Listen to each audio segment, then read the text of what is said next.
Netanyahu एक बड़ी meeting कर रहे हैं। इजराइल के प्रधानमंत्री बेंजामिन नेतन्याहू बड़ी मीटिंग कर रहे हैं। ईरान के हमलों के बीच ये बड़ी मीटिंग कर रहे हैं बेंजामिन नेतन्याहू। इजराइल में बहुत बड़ी बैठक जारी है। अनुपात सिक्योरिटी हेड और मंत्री भी इस बैठक में शामिल हैं। बिल्कुल बड़ी जानकारी आपको दे रहे हैं। देखिए, बैठकों के दौर की शुरुआत हो चुकी है। नेतन्याहू की तरफ से बड़ी मीटिंग की जा रही है।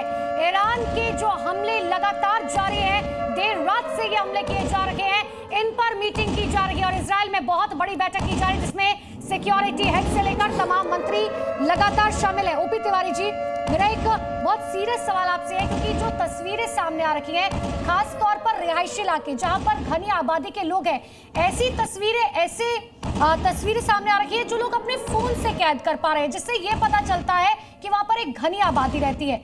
ऐसे में ईरान जो है वो पूरी तरीके से सोच चुका है कि या तो इजराइल को खत्म किया जाए या हम खुद खत्म हो जाए।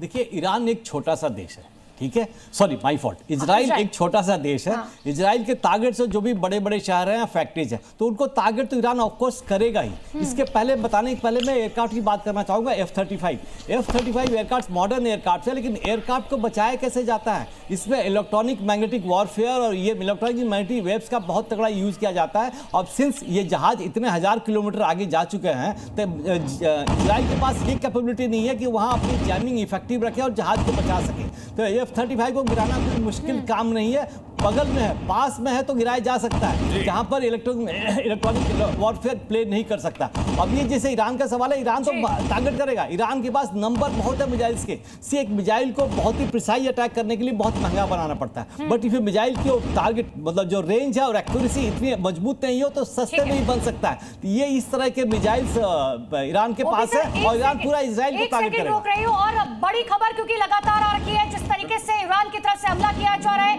इजराइल भी जवाब दे रहा है। एक और बड़ी खबर आपको बता दें, इजरायली हमलों के बीच ईरान की तरफ से एक बड़ा फैसला लिया गया है।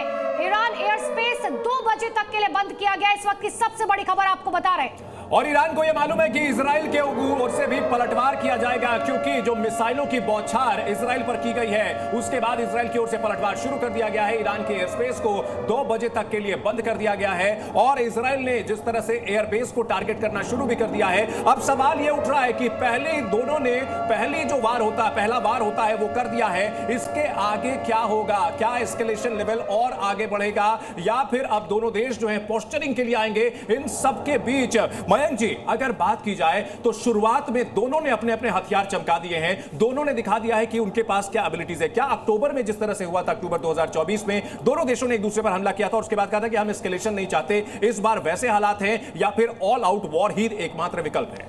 देखिए, मुझे इस समय यह दिख रहा है कि वॉर जो है वो पैन आउट कर रही है, बढ़ रही है। जैसे अभी अनुपमा जी ने जिक्र किया था, मेरे ख्याल से आप अल असद एयरबेस की बात कर रहे थे, मैंने उसको शायद असदाबाद सुना। असदाबाद एयरबेस तो हालांकि पाकिस्तान की सीमा से लगा हुआ है, 13 किलोमीटर की दूरी पर कुनार प्रोविंस में है, पर अल असद एयरबेस जो है वो इराक में स्थित है।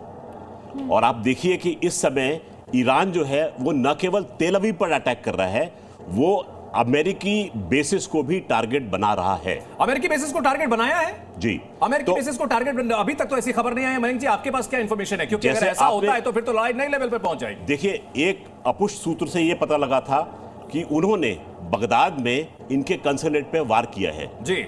बाद में पता लगा कि उनके कंसुलेट में धमाका ना होकर उसकी एनेक्सी में जाके चोट हुई है। ठीक है, तो इस समय ठीक है सर, अभी जो है जो पुष्ट सूत्र से जो इंफॉर्मेशन आ रही है ऑफिशियल सूत्रों से, उस पर ही हम जो है भरोसा करेंगे और उसी पर ये करेंगे। लेकिन ये अगर लड़ाई, राठौर सर, अगर ऐसा होता है तो निश्चित तौर पर अमेरिकी ठिकानों पर अटैक करना ईरान के लिए सुसाइडल होगा। क्या ईरान इस वक्त ऐसी स्थिति में है कि इतना बड़ा खतरा उठा सके? देखिए चंदन, यहाँ पर जो इजराइल का मन है वो ये है कि इजराइल यहाँ नहीं रुकेगा। इजराइल कोशिश करेगा कि अमेरिका भी खुल करके इसमें आए, बिकॉज इजराइल के पास जो एजेंडा है वो एजेंडा है कि ईरान की न्यूक्लियर फैसिलिटी को क्रिपल कर देना, बर्बाद कर देना। महज 1 या 2 दिन की लड़ाई से या बमबारी से ये नहीं संभव है। अकेला इजराइल इसको कर भी नहीं सकता है। इसलिए इजराइल चाहता है कि सिचुएशंस ऐसी बनाई जाएं कि अमेरिका इसमें खुले मन से कूद पड़े। अब अभी यहाँ पर मार्को रूबियो कह रहे थे कि इजराइल ने यूनिलैटरल एक्शन लिया और उसी दिन डोनाल्ड ट्रंप ने अपने जो बयान में कहा कि नहीं, हमें ये पूरा प्लान मालूम था। तो यहाँ पर इजराइल और अमेरिका साथ खड़े दिखते हैं। अब साथ किस तरीके से ईरान के खिलाफ युद्ध में कूदेंगे वो